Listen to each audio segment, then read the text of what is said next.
చైతన్యరావు మరియు హేబా పటేల్ ప్రధాన పాత్రలో నటించిన రేపు ఉదయం 10 గంటల సినిమా ఎలా ఉందంటే, ఈ చిత్రం ఒక సస్పెన్స్ క్రైమ్ థ్రిల్లర్. ఇంతకు ముందు ఒక పిట్ట కథ అని అన్నపూర్ణ ఫోటో స్టూడియో చిత్రాల డైరెక్టర్ ఈ సినిమాను తెరకెక్కించారు. సినిమా టైటిల్కు తగ్గట్లుగానే కథ మొత్తం ఒక డెడ్ లైన్ చుట్టూ తిరుగుతుంది. మరుసటి రోజు ఉదయం 10 గంటల్లోపు ఒక క్లిష్టమైన సమస్యను పరిష్కరించుకోవాల్సి ఉంటుంది. సుమారు 10 కోట్లు విలువైన విషయము.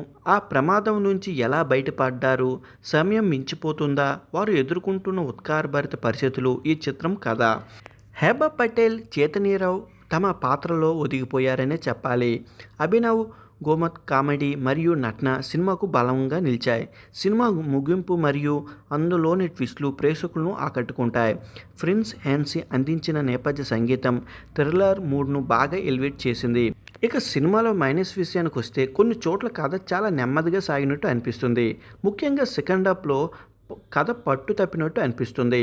కథలో కామెడీ, థ్రిల్లు రెండింటినీ మిక్స్ చేసే క్రమంలో కొన్ని సన్నివేశాలు గందరగోళంగా అనిపిస్తాయి.